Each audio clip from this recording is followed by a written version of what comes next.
आमदार अशोक पवार यांच्या माध्यमातून हवेली तालुक्यात मोठा निधी मिळाल्याने कार्यकर्ते आणि नागरिकांमध्ये समाधान व्यक्त केले जात आहे। हवेली तालुक्यातील प्रत्येक गावामध्ये भरीव निधी मिळाल्याने कार्यकर्ते विधानसभेच्या निवडणुकीला जोमाने कामाला लागले असल्याचे चित्र पाहायला मिळत आहे।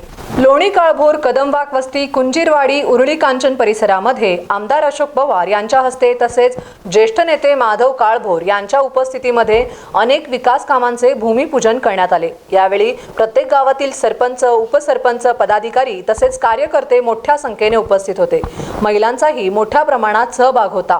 जास्तीत जास्त निधी मिळाल्याने नागरिकांना फायदा होणार असल्याने यावर्षीही अशोक पवारांना आम्ही संधी देणार असल्याच्या प्रतिक्रिया स्थानिक नागरिकांनी भूमिपूजनाच्या वेळी व्यक्त केल्यात। शिरूर हवेली मतदारसंघामध्ये आमदार अशोक पवारांनी या ठिकाणी विकास कामांचा धडाका लावला आहे। ताई, तुम्ही या लोणी काळभोरमधले आहात, काय नक्की बापूंच्या कामाबद्दल आणि इथे विकास कामं झाले त्याबद्दल काय सांगा? शिरूर हवेलीच्या विकासाचं दुसरं नाव म्हणजे आदरणीय अशोक बापू पवार।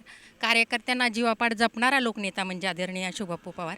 आणि प्रत्येक कार्यकर्त्याच्या छोट्यातलं छोटं आणि मोठ्यातलं मोठं काम करण्याची जे दातृत्वाचं काम आहे ते आदरणीय अशोक बापू पवार यांच्या माध्यमातून शिरूर हवेलीमध्ये होतं, हे आपण सर्वांनी अनेकदा पाहिलेलं आहे। त्यामुळं बापूंना पुढील काळासाठी माझ्याकडनं आणि संपूर्ण लोणी काळभोर वासियांकडनं पुढील काळासाठी खूप साऱ्या शुभेच्छा। शिरूर हवेलीचे कार्यसम्राट आमदार अशोक बापू पवार यांचं लोणी काळभोरसाठी खूप मोठं योगदान आहे। बापूंच्या पाठपुराव्याला लोणी काळभोर कायमस्वरूपी साथ देत आहे। इथून पुढच्या काळात बापूंना लोणी काळभोर अशीच साथ देणार ही ग्वाही देतो आणि थांबतो। आणि पंचायत समितीचे माजी सभापती सनी काळभोर आहेत।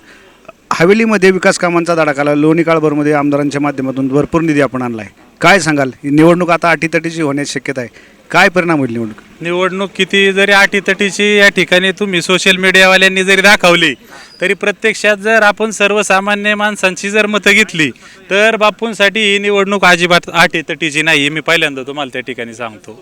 ही सर्वसामान्य माणसाने एकदा जर निवडणूक हातात घेतली तर ती सर्वसामान्य माणसं काय करू शकतात हे पवार साहेबांनी त्या ठिकाणी दाखवून दिलेलं आहे। पवार साहेबांनी महाराष्ट्रात दाखवले आणि बापू शिरूर हवेलीत त्या ठिकाणी दाखवणार आहेत, एवढंच मी सांगतो। आणि खऱ्या अर्थानं विकास कामं जर आपण बापूंची पाहिली आणि विकास कामं जनतेची म्हणजे दवाखान्याची कामं असतील, इतर कुठलीही कामं असतील, या गोष्टीवरती आपण जर प्रत्येक उमेदवार जे इच्छुक आहेत त्यांचं बापूंचं मूल्यमापन केलं तर 100 आणि 10 असं पण मूल्यमापन त्या ठिकाणी होणार नाही असं मी या ठिकाणी सांगतो। आणि बापूंना विजय होण्यामध्ये कुठल्याही प्रकारची त्या ठिकाणी शंका नाही, अशा प्रकारची ग्वाही मी या बापू शिरूर हवेलीमध्ये गेली 5 वर्षामध्ये आपण प्रचंड कामं केली आहेत। एकीकडे महाविकास आघाडी आणि महायुती या दरम्यान आपल्यावरती आरोप झाले, अनेक अजित पवारांनी थेट टीका केल्या, यावेळेचा आपल्याला प्रतिसाद कसा वाटतो? नक्कीच प्रतिसाद खूप चांगला आहे। याचं कारण आदरणीय शरदचंद्रजी पवार साहेब ज्या वेळेला आपण पाहिलं की काही महिन्यापूर्वी त्या ठिकाणी पक्ष फोडले गेले आणि भाजपचे एक नेते उघडपणे सांगतात की मीच पक्ष फोडला, म्हणजे तुम्हाला काय हा धंदा दिला का पक्ष फोडायचा? ज्या माणसांनी कष्टाने पक्ष उभे केले, मग ते बाळासाहेब ठाकरे असतील, ते आदरणीय शरदरावचंद्र पवार असतील, मग अशा माणसांना आज अनेक वर्षानंतर अशा पद्धतीचा धोका देणं हे अत्यंत गैर आहे। एकीकडे अजित पवारांच्या नावाची चर्चा शिरूर हवेलीमधून होते, काय सांगाल बापू? मी सांगितलं, लोकशाहीमध्ये कोणाला कुठेही उभं राहण्याचा अधिकार आहे, परंतु ही जनता मायबाप, जनता जनार्दन ही ठरवत असते की कोणाला निवडून आणायचं। त्यामुळं मला त्याची काळजी वाटत नाही। जनता जनार्दन निश्चितपणे आमच्या पाठीशी आहे, कारण आदरणीय शरदचंद्र पवार साहेबांच्यावरती या जनतेचं आपल्या जिल्ह्यातल्या अतोनात असं प्रेम आहे, शिरूर हवेलीच्या जनतेचंही खूप प्रेम आहे। त्यामुळं आम्हाला कसलीही शंका, भीती काही वाटत नाही।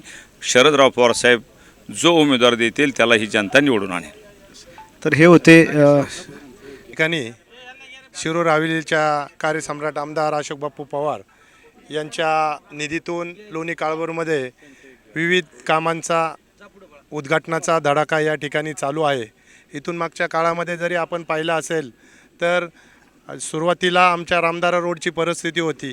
ज्यावेळेस बापू निवडून आले त्यावेळेस सुरुवातीला बापूंनी तो मुख्यमंत्री सडक ग्राम सडक योजनेमध्ये हा रोड बसवला आणि आत्ता त्या रोडला चांगल्या पद्धतीची कलाटणी म्हणजे जवळजवळ काम चालू आहे.